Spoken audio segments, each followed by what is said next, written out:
Um tema que tem sido bastante solicitado é o tema dos tipos psicológicos. Você conhece a teoria de Jung sobre a tipologia da personalidade? Se você quiser conhecer ou aprofundar, fica comigo, que até o final desse vídeo eu vou te apresentar a teoria dos tipos psicológicos de Jung.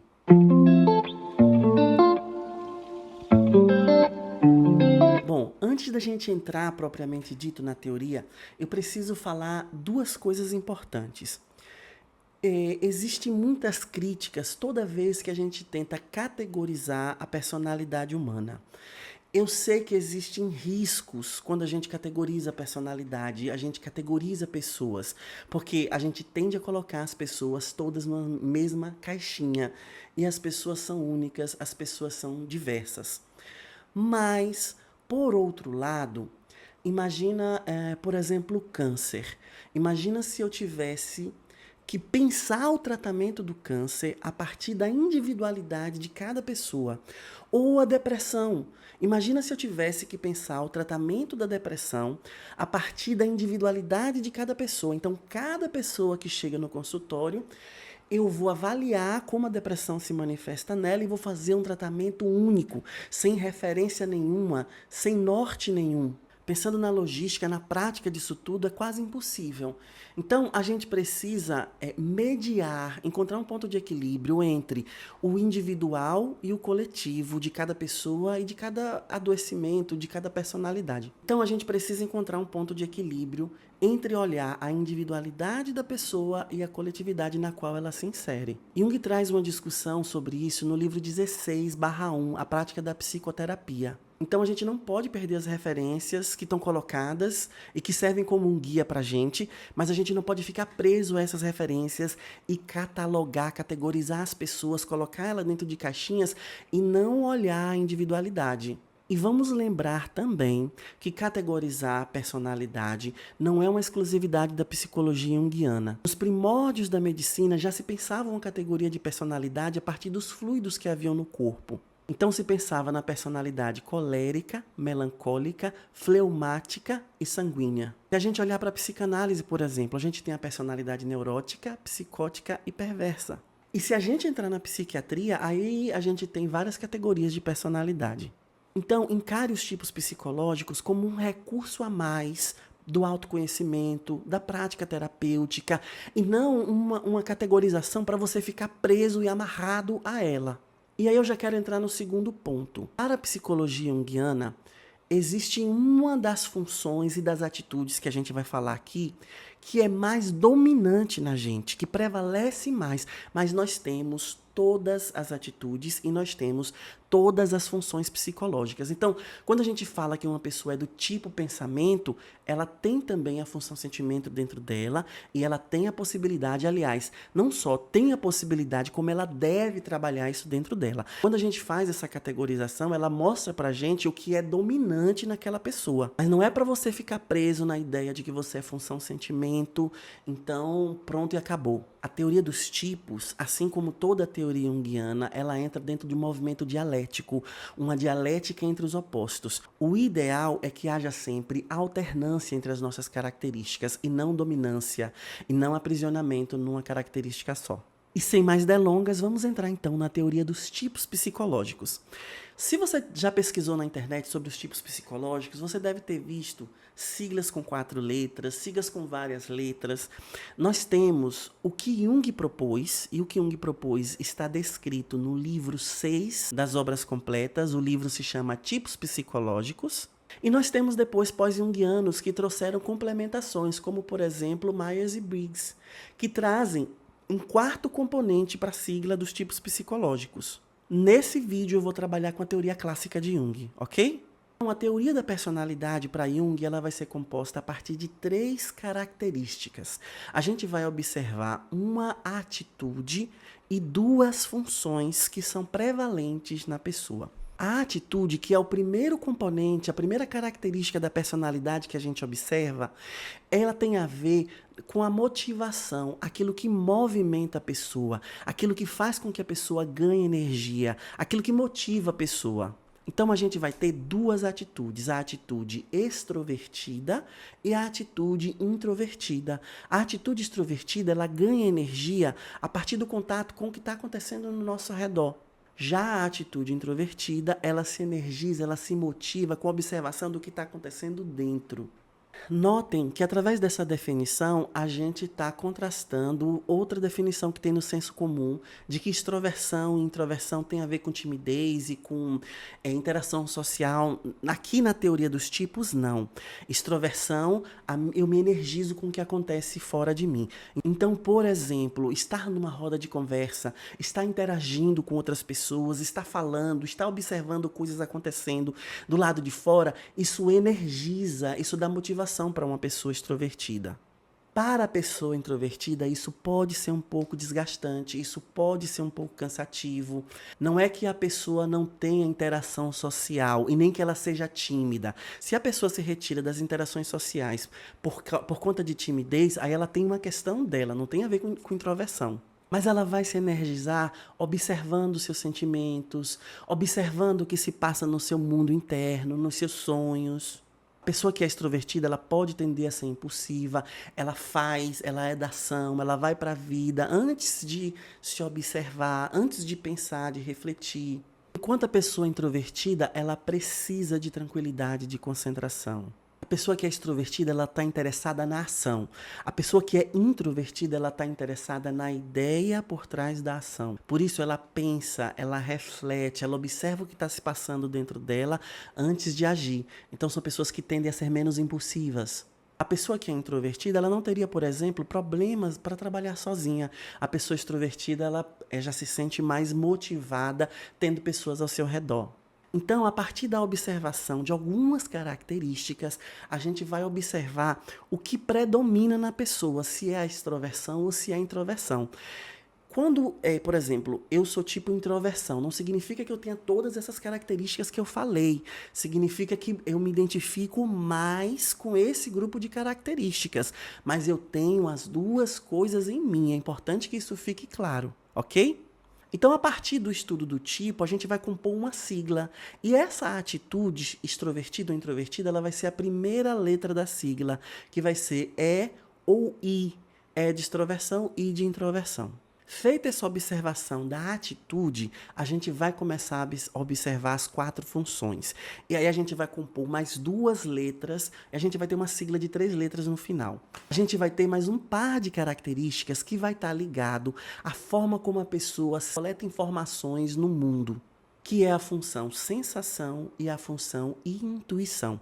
A pessoa que é função sensação, ela tende a coletar informações a partir da experiência concreta. Então, são pessoas que gostam de procedimentos padronizados, são pessoas que gostam de rotina, não têm problemas em trabalhar de forma repetida. Elas, pelo contrário, elas gostam de padrões comprovados. A experiência já mostrou para elas um caminho. Enquanto a pessoa que tem predominante a função intuição, ela se baseia no inconsciente, ela se baseia no abstrato. Ela tem uma capacidade de visão, para além do que está no concreto, no real, nos 5 sentidos, elas conseguem enxergar soluções para as questões que precisam ser resolvidas. Então, a função sensação, ela vai no concreto, nos 5 sentidos. A função intuição, ela vai no abstrato. Ela gosta de ter uma visão geral além do que está colocado. Então, elas enxergam soluções, são pessoas que têm ideias novas, são pessoas que geralmente não gostam de rotina, gostam mais de aprender as coisas do que usar esse conhecimento. São pessoas que seguem suas inspirações. A partir da observação dessas 2 funções, a gente vai ter então uma segunda letra, a letra S de sensação ou a letra I de intuição. E aí a gente vai para o último par de características, que são as outras 2 funções, a função pensamento e a função sentimento. Esse último par, ele vai falar em como a gente avalia a vida, o que está acontecendo e como a gente toma decisões. A função pensamento, para avaliar o que está acontecendo e para tomar suas decisões, ela usa a lógica, a razão, a justiça, enquanto a função sentimento, ela usa os valores e a harmonia. Então, vamos supor que está acontecendo um conflito num grupo. Se esse líder ele tem a função pensamento aguçada, ele vai tender a resolver a situação pensando no que é justo e no que é correto, doa quem doer. A pessoa que é função sentimento, ele vai tentar resolver a situação de uma maneira que traga harmonia para o grupo, mesmo que a resolução não caminhe para o caminho mais justo. Então, a pessoa que tem a função do pensamento é uma pessoa que pode até parecer um pouco mais fria, é mais racional, talvez ela não consiga perceber tanta empatia e talvez ela passe por cima do sentimento da outra pessoa em nome do que é justo e do que é certo. Gostam de análises e coisas lógicas, geralmente decidem as coisas de maneira mais impessoal. Já a pessoa que é função sentimento, ela tende a ser mais simpática, a ser mais empática, tende a valorizar os sentimentos, gostam de agradar as pessoas, de ver a harmonia no grupo. Podem ser pessoas idealistas, né? Porque elas vão perseguir os seus valores. E aí a gente vai ter uma terceira letra. A letra T de think, que é pensamento, e a letra F de feeling, que é sentimento. A partir dessas três características, a gente vai observar, então, e a gente vai criar uma sigla de 3 letras. Então, só uma correção. Eu falei que intuição é a letra I, mas intuição é a letra N. É porque esse sistema de siglas, ele segue a língua inglesa, né? Então, até a primeira vez bate introversão, extroversão, mas depois a gente vai mudando. Então, vamos lá. Introversão, letra I. Extroversão, letra E. Sensação, letra S. Intuição, letra N. Pensamento, letra T, e sentimento, letra F. Então aí a gente vai ter uma sigla de 3 letras, por exemplo, INT. A pessoa é introvertida, a função principal dela é a intuição e a função auxiliar é o pensamento. Então essa pessoa, ela tende a se energizar observando os seus sentimentos, os seus pensamentos, o que se passa no seu mundo interno. É uma pessoa que coleta informações de forma mais abstrata, tendo um olhar mais amplo sobre os acontecimentos, tentando encontrar soluções e toma decisões de maneira mais racional, de maneira mais justa. E como eu disse, essa pessoa também, no caso, ela também vai ter extroversão, também vai ter sensação, também vai ter sentimento.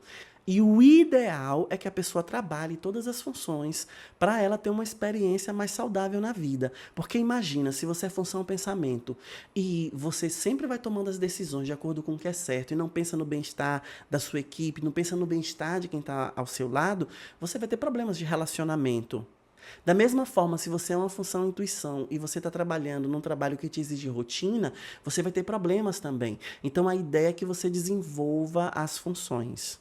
E pensar também que existem variações. Uma pessoa que é intuição pode ser de um jeito e a outra tem um jeito, né, que não seja igual. E a outra pessoa que é função intuição, ela vai ter suas particularidades.